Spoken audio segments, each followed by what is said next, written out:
Assalamualaikum warahmatullahi wabarakatuh. Mimin lanjutkan lagi cerita Raja Kegelapan Cipenya. Tapi seperti biasa, sebelum dilanjut, bantu tekan tombol like dan berkomentar juga tuan dengan gas. Bab 1175. Bukan balas dendam. Si Dongpeng menatap Ji Fei dengan tajam. Senyum tenang terpancar di wajah Ji Fei, dan dia tampak tidak peduli sama sekali dengan sirene itu. Tetapi matanya selalu tertuju pada Han Lu. Meskipun Han Lu masih gugup, wajahnya menunjukkan kelegaan. Baru saja dia pikir dia akan mati.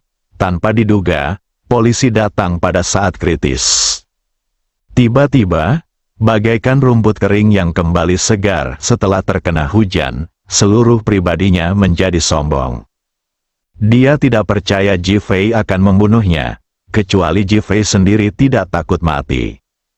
Pada saat ini, dia menatap Ji Fei dan yang lainnya, dengan lengkungan arogan di bibirnya. Apakah kalian masih ingin membunuhku? Mengejek, ejekan, penghinaan, bahkan di akhir, tatapannya jatuh ke wajah Si Bin. Aku tahu kamu ingin membunuhku, tapi kamu tidak bisa membunuhku sekarang. Haha. Ketika Han Lu selesai berbicara, dia tidak dapat menahan tawa. Wanita jalang, aku akan membunuhmu. Si Bin mengumpat dengan marah dan hendak bergegas menyerang. Si Dongpeng segera mengulurkan tangan dan memeluknya erat. Jangan impulsif. Wajah Si Bin berubah pucat dan ganas, dengan kemarahan dan kehinaan yang mendalam di matanya. Ji Fei mengangkat tangannya dan menepuk pundaknya. Aliran kekuatan internal memasuki tubuh Si Bin. Tubuhnya terhenti dan amarahnya lenyap seketika. Ding ding ding, terdengar suara langkah kaki polisi. Kemudian datanglah sekelompok polisi. Ji Fei dan yang lainnya berbalik dan melihat polisi ditemani oleh seorang pria paruh baya. Han Sautian, kamu di sini? Orang yang datang adalah Han Sautian. Si Dongpeng sangat marah saat melihat Han Sautian lagi. Ayah, ketika Han Lu melihat ayahnya datang bersama polisi, hatinya dipenuhi kegembiraan dan kebahagiaan. Tidak ditinggalkan oleh ayahnya, kekecewaan dan rasa sakit tadi terhapus. Berpikir bahwa Ji Fei tidak berani menyentuhnya sekarang, dia merasa semakin bangga. Namun Han Sautian tiba-tiba terdiam. Peristiwa ini membuat semua orang di tempat kejadian tercengang. Aku tidak membunuh siapapun. Kamu pasti kecewa. Suara menggoda Ji Fei terngiang di telinga Han Sautian dan yang lainnya. Han Sautian tanpa sadar mengangkat kepalanya dan menatap Ji Fei, dengan ekspresi kemarahan yang tertahan di matanya. Ji Fei tidak salah. Dia memang kecewa. Awalnya, dia dan ayahnya akan pergi bersama setelah mengetahui kedatangan Ji Fei. Han Lehui menyuruhnya menelepon polisi. Jadi Han Sautian menelepon polisi dan membawa polisi bersamanya. Menurutnya, Ji Fei pasti akan membunuh setidaknya He Sun Feng, atau bahkan membunuh Han Lu dan orang lain di keluarga Han karena marah. Jika demikian, Ji Fei akan menjadi pembunuh dan ditangkap polisi. Namun, dia tidak membunuh siapapun dan tidak tertangkap basah. Hal ini membuatnya sedikit kecewa dan bahkan sedikit marah. Ji Fei, apakah kamu akan menahannya? Han Sautian menatap Ji Fei dan bertanya. Aku tidak menahan diri, tapi aku sedang mempersiapkan hadiah besar untuk keluarga Hanmu. Ji Fei tertawa kecil sebagai tanggapan. Hadiah apa? Han Sautian bertanya dengan ragu. Li Ruoxi dan yang lainnya memandang Ji Fei, bertanya-tanya hadiah besar apa yang sedang dia bicarakan. Ji Fei mengeluarkan ponselnya dan menelepon Bai Song. Panggilan itu segera tersambung dan Ji Fei berkata, mulai sekarang. Tutup teleponnya. Kemudian, di seluruh halaman keluarga Han, suara dan video pria dan wanita yang tak terhitung jumlahnya di tempat tidur tiba-tiba terdengar. Bahkan banyak komputer dan televisi yang menyala secara otomatis. Han Sautian dan yang lainnya semuanya terkejut, dan Han Lu tampak sepucat orang mati. Si Bin berdiri di sana, seluruh tubuhnya gemetar. Suara ini sangat familiar baginya. Bukankah itu suara Han Lu yang sedang gila di tempat tidur? Siapa sih yang main-main? Han Sautian berteriak dan berlari menuju ruang tamu. Polisi mengejarnya. Saat aku masuk, TV di ruang tamu sedang menayangkan adegan-adegan indah antara Han Lu dan pria itu. Seluruh dinding ruang tamu keluarga Han ditutupi dengan TV, kombinasi beberapa TV, yang sekarang menayangkan gambar berbagai pria pada layar terpisah. Tapi hanya ada satu wanita, Han Lu. Konten yang sangat panas, menarik perhatian, dan merangsang di setiap layar lebih mengejutkan daripada suaranya. Matikan untukku. Han Sautian lebih bersemangat dan marah daripada ditampar di wajahnya, dan dia berteriak pada para pelayan keluarga Han di ruang tamu. Para pelayan keluarga Han semuanya tercengang. Han Lu yang dulunya di mata mereka bagaikan seorang putri, sesungguhnya lebih hina dari seorang nona muda, bahkan lebih gila dari seorang aktor profesional. Ini sungguh subversif. Setelah mendengar teriakan marah itu, dia bergegas mendekat dan bersiap menutupnya. Apakah kamu marah? Apakah kamu cemas? Bukankah polisi perlu mengumpulkan bukti dan menangkap orang? Suara menggoda Ji Fei terdengar di pintu. Polisi di tempat kejadian berdiri tercengang. Keluarga Han awalnya memanggil polisi untuk menangkap Ji Fei, tetapi sekarang, tidak terjadi apa-apa padanya, dan putri keluarga Han lah yang telah melakukan segala macam hal kotor. Mereka tidak tahu apakah harus menangkapnya atau tidak. Ji Fei, keluarlah dari keluarga Han. Han Sautian berteriak dengan marah. Sekarang dia merasa seperti akan terkena serangan jantung karena rangsangan itu, atau bahkan mati. Namun, jadi, apa dorongannya? Setelah Ji Fei selesai berbicara, dia menggunakan ponselnya untuk mengontrol layar TV, dan daftar orang serta situasi terkini para pihak segera muncul di sana. Ada yang mati, ada yang hidup. Han Sautian yang mulai marah, melihat nama pria itu dan status hidup atau matinya saat ini ditampilkan di layar, dan tubuhnya mulai bergetar hebat. Kaki Han Lu lemas dan dia terjatuh ke tanah. Informasi orang di dalam semuanya benar, dan itu sama dengan situasi hidup dan mati. Dia menatap Ji Fei dengan kaget. Kamu, bagaimana kamu tahu?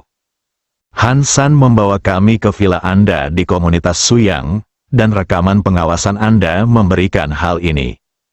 Jawaban Ji Fei bagaikan guntur besar yang meledak di atas kepala Han Lu, dan dia berdiri di sana dengan linglung. Tentu saja, Ji Fei tidak memberitahu Han Lu bahwa informasi ini ditemukan oleh Bai Song. Tuan Han, ternyata belasan kasus orang hilang yang belum terpecahkan itu semua disebabkan oleh putri Anda.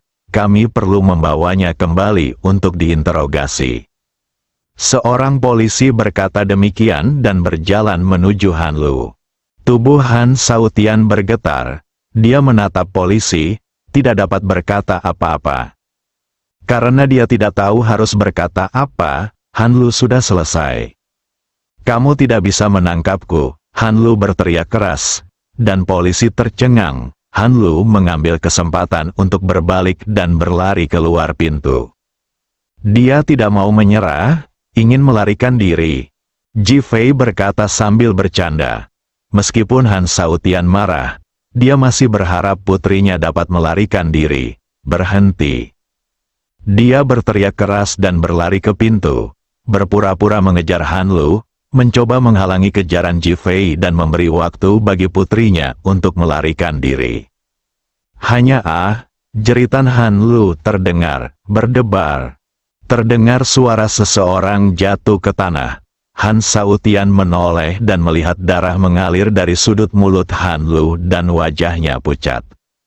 Siapa yang menghancurkan seni bela dirimu? Han Sautian berteriak tak percaya. Lalu dia menatap Ji Fei. Ji Fei tersenyum dan mengangguk. Akulah yang menghancurkan seni bela dirinya. Dia akan menikmati masa depannya di kantor polisi. Ah! Han Shaotian mendongak dan berteriak, merasa marah dan terhina. Dia menatap Ji Fei dan berharap bisa membunuhnya. Hahaha, bukannya aku tidak akan membalas, hanya saja waktunya belum tiba. Si Dongpeng mendongak dengan air mata di matanya dan berteriak sambil tertawa. Han Shaotian menjadi makin marah dan hendak berbicara ketika dia mendengar tangisan dan kutukan datang dari pintu. Wanita jalang Han Lu, kembalikan nyawa anakku. Han Lu jalang, dasar jalang tak tahu malu, Han Lu adalah pembunuh, dan semua anggota keluarga Han adalah pembunuh. Teriakan marah terdengar silih berganti di pintu. Han Shaotian tercengang. Bab 1176 akrab dengan aroma seorang wanita. Polisi di tempat kejadian semua memandang Han Shaotian. Keluarga Han adalah keluarga yang sangat berkuasa di Shu, dan banyak orang harus menghormati mereka. Dulu hal semacam ini tidak terpikirkan, sekalipun Han Lu berada dalam situasi seperti itu dan polisi berkata mereka ingin membawanya pergi, mereka tidak yakin bisa mengatasinya. Tetapi sekarang mereka terhalang di pintu, dan seluruh kejadian itu diketahui oleh anggota keluarga, sehingga mereka sama sekali tidak berdaya untuk berbuat apa-apa. Wajah Han Shaotian sehitam dasar pot. Dia menatap Han Lu yang pucat dan terkulai di tanah. Sudut mulutnya dingin dan marah. Dia merasa sangat terhina, tetapi dia tidak bisa mengatakan apa-apa. Presidensi, suruh seseorang membawa Han San ke sini. Suara Ji Fei terdengar lagi di sampingnya. Tetapi dia tidak lagi memperhatikan Han Lu, seolah-olah dia sudah mati. Ketika Han Shaotian mendengar Han San, tubuhnya bergetar lagi. Dia menatap Ji Fei, tidak mengerti apa maksudnya. Si Dongpeng sudah menelepon. Saat sarapan hari ini, Ji Fei menyebut Han San dan menyuruh seseorang mengantarnya ke rumah Han, tetapi itu tidak sinkron. Dalam waktu kurang dari 3 menit, Han San digendong oleh pengawal si Dongpeng seperti seekor ayam. Han San melihat semua anggota keluarga Han berlutut di tanah, dan Han Lu duduk di tanah dengan darah keluar dari sudut mulutnya. Wajah Han Shaotian sehitam dasar panci, dan ketika polisi melihat Han Lu dengan borgol di tangan, dia tahu bahwa keluarga Han akan hancur. Mata kecilnya bergerak cepat ke sana kemari, dan sebuah ide sudah ada dalam benaknya. Han San, mengapa kamu bersama mereka? Han Shaotian berbicara lebih dulu, mencoba mengejutkan Han San. Han San dipukul 2 kali oleh Ji Fei kemarin, dan tubuhnya masih tak terkendali. Dia masih khawatir terhadap hidup dan matinya sendiri. Jadi bagaimana dia bisa peduli terhadap ancaman Han Shaotian? Kamerat polisi, saya melaporkan bahwa Han Shaotian berkolusi dengan Dilong Society dan membayar seseorang untuk membunuh seseorang. Berdengung, Han Shaotian kembali merasakan gemuruh di telinganya, bagaikan guntur. Ketika tembok itu runtuh, semua orang mendorongnya ke bawah. Dia awalnya ingin mengejutkan Han San dan menghentikannya berbicara omong kosong. Sekarang, Han San mengatakan semuanya secara langsung, dan mengatakannya secara langsung. Polisi di tempat kejadian juga terdiam. Mereka semua menatap Han Shaotian dengan ekspresi tak berdaya di wajah mereka. Bahkan jika mereka mempertimbangkan keluarga Han lagi, realitanya adalah realita. Han San, kau seorang pengkhianat dan pengkhianat. Han Shaotian mengumpat dengan marah. Han San dan 3 orang lainnya adalah orang-orang yang paling dipercayainya dan paling banyak digunakannya.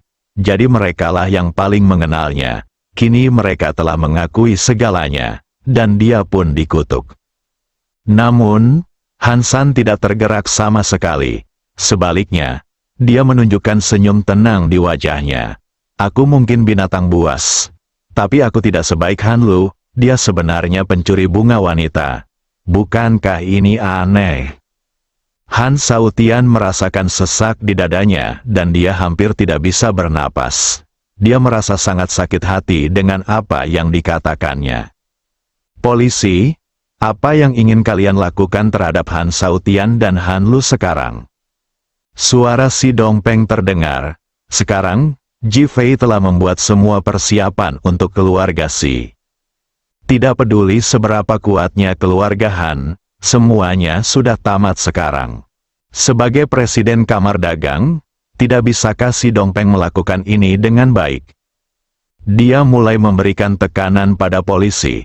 Polisi tidak dapat lagi membantu keluarga Han, dan video-video ini kini ada di tangan Ji Fei. Kalau tersebar, mereka akan disalahkan karena tidak menegakkan hukum. Klik, klik, suara borgol terdengar, dan borgol dipasang di tangan Han Shaotian dan Han Lu. Pembuluh darah menonjol di dahi Han Shaotian saat dia melihat borgol di pergelangan tangannya, merasa amat marah dan terhina. Keluarga Han yang telah diwariskan selama ribuan tahun tidak menyangka akan berakhir seperti ini hari ini. Ini adalah akhir yang lebih menyedihkan daripada terbunuh. Ji Fei, jika kau berani, bunuh aku, bunuh keluarga Han kami. Han Shaotian meraung. Sekarang dia lebih baik mati daripada ditangkap. Ji Fei mengangkat bibirnya dan tersenyum tipis. Han Shaotian, kamu terlalu banyak berpikir, membunuhmu akan mengotori tanganku. Anda, Han Shaotian tertekan dan marah. Aku tidak pernah ingin membunuhmu, terkadang hidup lebih menyakitkan daripada mati. Setelah kata-kata Ji Fei jatuh, Han Shaotian benar-benar putus asa. Itulah kebenarannya, dia lebih baik mati daripada hidup seperti ini. Karena hidup adalah hal yang paling menyakitkan baginya. Pada saat ini, dia sudah mengerti bahwa hadiah besar yang dibicarakan Ji Fei sebenarnya untuk dia dan keluarga Han. Itu bukan video yang diberikan kepada Han Lu, itu hanya aspek kecil. Tidak peduli seberapa salahnya Han Lu, keluarga Han selalu dapat membersihkan dirinya dari kesalahan tersebut. Tetapi jika dia masuk, Han Lehui akan menjadi satu-satunya yang tersisa di keluarga Han, dan keluarga Han akan hancur total. Han Lu adalah seorang pemerkosa dan pencuri bunga. Jadi sebagai ayahnya, dialah yang harus disalahkan. Sekarang dia juga ada di penjara. Keluarga Han sudah busuk sampai ke akar-akarnya. Dan keluarga Han yang berusia 1000 tahun telah hancur total. Ji Fei menatap Si Bin, menurutmu, apakah lebih nyaman bagi mereka untuk hidup atau mati?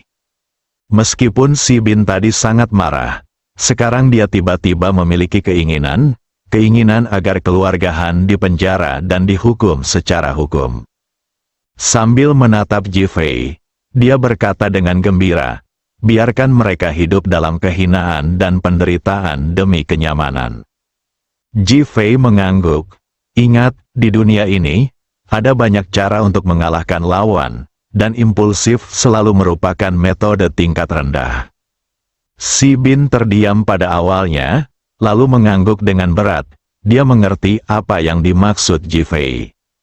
Setelah kejadian itu, dia memang terlalu impulsif. Bahkan si Dongpeng merasa dia telah bersikap impulsif. Jika Ji Fei tidak tiba tepat waktu, dia dan Si Bin mungkin sudah mati. Ayo pergi. Setelah Ji Fei selesai berbicara, dia membawa Li Ruoxi dan yang lainnya dan berjalan keluar pintu. Semua orang menatap punggung Ji Fei. Mata mereka dipenuhi ketakutan yang mendalam. Bahkan polisi pun dipenuhi rasa takut. Orang macam apa yang mampu membuat lawannya bertekuk lutut? Itu ribuan orang dari Sekte King Feng berlutut bersama. Sekte King Feng, yang awalnya tak tergoyahkan di Shu, benar-benar tercabut tanpa menewaskan satu orang pun. Ini adalah hal yang paling dahsyat dan mengejutkan.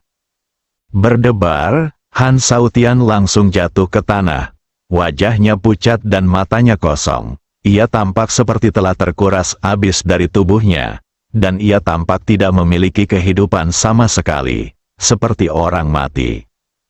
Keluarga Han sudah tamat, siapa yang dapat menyelamatkannya? Adapun Han Lu, keterampilan seni bela dirinya hancur.